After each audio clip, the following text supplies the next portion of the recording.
मोदी सरकार के 9 साल पूरे हुए हैं, तो माइनॉरिटीज के जो अधिकार हैं उसको लेकर के क्या कहा जाएगा? उनको कितना कुछ मिला है बीते इन 9 सालों में? कि 2014 के पहले सर आप जो मुसलमान हैं और खास करके माइनॉरिटीज को एक डेवलपमेंट सब्जेक्ट माना जाता था। छोटा 2014 के बाद जो उनके साथ जो सलूक हुआ, मोबाइल दूसरों के चाहे मॉब लिंचिंग हो, डिस्क्रिमिनेशन हो, प्रोसिक्यूशन हो, उनके खिलाफ हिंसा हो, उनके जो स्कीम्स थी उनको धीरे धीरे बंद किया जा रहा है, उनको हर तरह से मार्जिनलाइज करने की जो कोशिश हो रही है, तो आज वो डेवलपमेंट सब्जेक्ट नहीं, आज वो एक सिक्योरिटी सब्जेक्ट हो गया है। और इस दौरान मॉब लिंचिंग, लव जिहाद, एंटी कन्वर्जन लॉ, ट्रिपल तलाक, इस तरह के टारगेटेड लेजिस्लेशंस बने हैं जिनकी कोई ज़रूरत नहीं थी। तो मेरा मानना है कि 9 साल मुसलमानों के लिए बहुत तकलीफ भरा रहा है और ये 9 साल मुसलमानों के लिए एक ब्लैक पैच, अगर हम इसको कहें तो कोई अतिशयोक्ति नहीं होती और मुसलमानों के लिए यह जो पीरियड है वो दर्द भरा रहा है। इन सब चीज़ों से अलग एक और चीज़, हिंदू राष्ट्र की बात बहुत सारे सेक्टर से आती है, बहुत सारे लोग कर रहे हैं, तो माइनॉरिटीज का क्या कंसर्न है इससे और डेमोक्रेसी के लिए कितना खतरनाक है? देखिए, जो माइनॉरिटीज हैं, चाहे भारत के माइनॉरिटीज हों या विश्व के माइनॉरिटीज हों, उनका हमेशा यह विश्वास रहता है कि अगर देश लोकतांत्रिक रहे, देश सेकुलर रहे, तो उनके राइट प्रिजर्व होते हैं, उनके राइट प्रोटेक्ट होते हैं। तो यहाँ के जो माइनॉरिटीज हैं, खास करके मुसलमान, ये चाहते हैं कि इस देश में सेकुलरिज्म जिंदा रहे, यह देश का कॉन्स्टिट्यूशन जिंदा रहे, यहाँ पे डेमोक्रेसी जिंदा रहे। और ये सारे माइनॉरिटीज भी यही चाहते हैं कि लोकतंत्र जिंदा रहे, देश सेकुलर रहे, तभी जाकर के उनके राइट्स को प्रोटेक्ट किया जाएगा। जहाँ तक एक मजहब के राष्ट्र बनाने की बात है, इसको कोई भी तायद नहीं करता है। भारत एक सेकुलर देश है और सेकुलरिज्म जो है वो कॉन्स्टिट्यूशन का बेसिक फीचर है। यानी अगर सरकार भी चाहे कि उसको हम चेंज करें, पार्लियामेंट चाहे कि हम उसको अमेंड करें और अमेंड करके किसी मजहब से जोड़ करके हम राष्ट्र बनाएं, तो वो नहीं बना सकता है। देश सेकुलर है और secularism is the basic feature of the constitution. और हम भी नहीं चाहते हैं कि ये देश किसी एक मजहब से संबंध होकर के राष्ट्र बने। हम चाहते हैं कि भारत सेकुलर था और सेकुलर ही रहना चाहिए। कुछ खास लोग हैं, खास धर्म की बात है, हिंदू राष्ट्र की बात करके चले जाते हैं। कुछ पॉलिटिशियंस कहते हैं अगर हम कह दें कि मुस्लिम राष्ट्र आएगा, सिख कहते हैं कुछ और कहते हैं, तो उन पर तो बड़ी बड़ी कार्रवाई हो जाती है। इन लोगों पर क्यों नहीं होती आखिर? आप एडमिनिस्ट्रेशन में रहे हैं, फॉर्मर IPS रहे हैं, इससे भी रिगार्डिंग आपसे। देखिए, आप सबको पता है कि जो लोग ये बात करते हैं उनकी पार्टी सत्ता में बैठी हुई है और यह सरकार इंसाफ के पैमाने पे बिल्कुल फेल है। यानी ये सरकार इंसाफ नहीं दे सकती। डिस्क्रिमिनेशन इसका एक बेसिक फीचर है। तो अगर जैसे आपने कहा कि कोई आदमी बात करता है कि इस्लामी राष्ट्र बनाने की, अगर वो नहीं भी बात करता है, अगर मतलब साइड से भी बात करता है, तो उस पर तरह तरह के मुकदमे दाखिल किए जाते हैं। और सेम बात हिंदू राष्ट्र बनाने की अगर कोई बात करता है तो उस पर किसी तरह का ऑफेंस दाखिल नहीं होता। मुझे ये मानना है कि अगर कोई आदमी हिंदू राष्ट्र बनाने की बात करता है, इसका मतलब है कि देश के बेसिक फीचर को चेंज करने की बात करता है, सेकुलरिज्म को चेंज करने की बात करता है, उस पर भी देशद्रोह की कार्रवाई होनी चाहिए। और अगर जो सरकार है, अगर सरकार कार्रवाई नहीं कर रही है, सरकार अगर इंसाफ करने के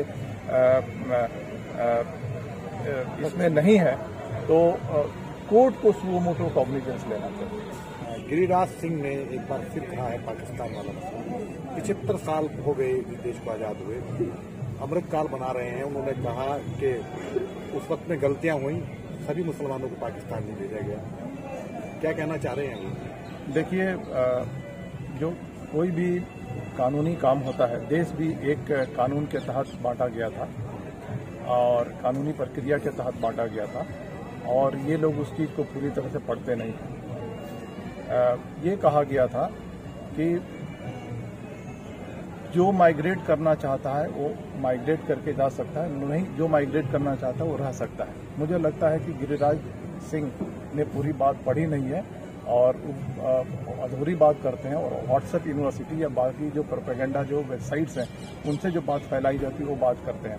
और दूसरी बात है पाकिस्तान जाने की, वो बात पे जो पाकिस्तान जाने की बात करते हैं, मैं उनसे पूछना चाहता हूं कि क्या उन्होंने वीजा सेंटर खोल करके रखा है क्या, या आज तक 9 साल से वो गो टू पाकिस्तान बोले हैं, आज तक एक भी आदमी को उन्होंने भेजा है क्या?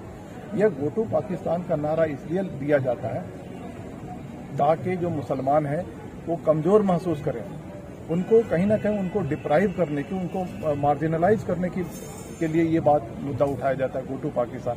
हमको पाकिस्तान से कोई लेना देना नहीं है, हम भारत के हैं, भारत में ही रहेंगे और भारत में ही हमारा दफन होने वाला है, हम कहीं जाने वाले नहीं है, भारत हमारा देश है।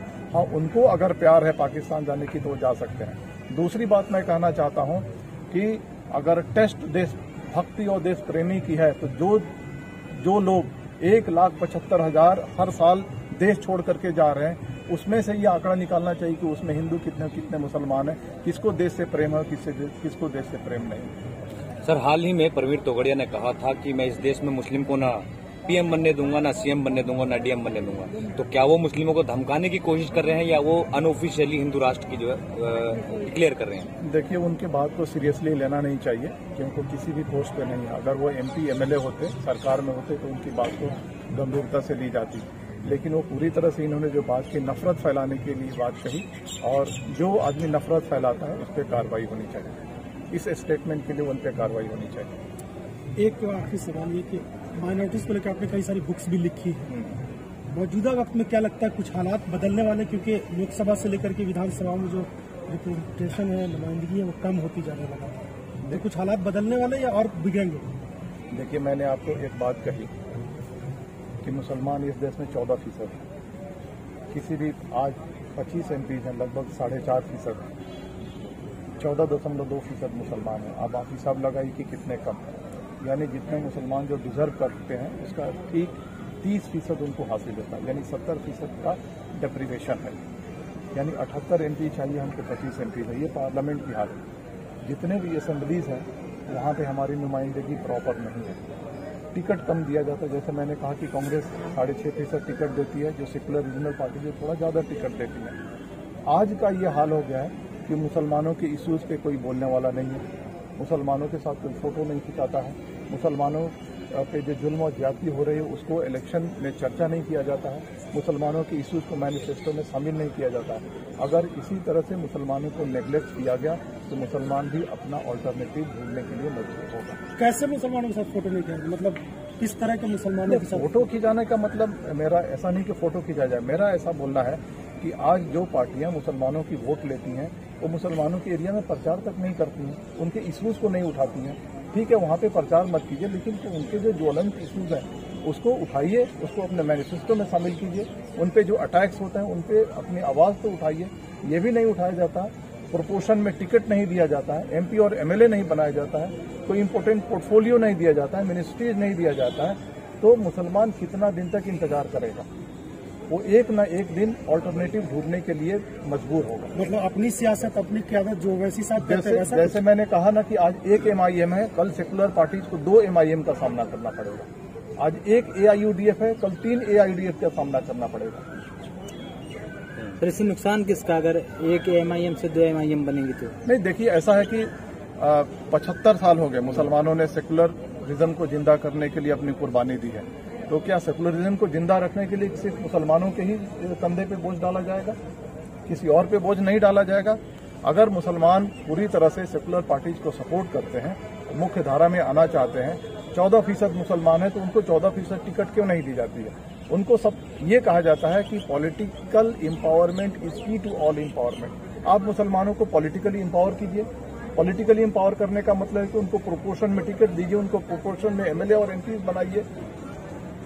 आप देखिए वो कैसे मेनस्ट्रीम में आ जाते हैं। तो नेशनलिज्म ने ले लिया है, नेशनलिज्म का बोलबाला है जो, देखिए ये खतरनाक चीज है। ये देखिए कॉम्प्लेक्स इश्यूज है, नेशनलिज्म, ये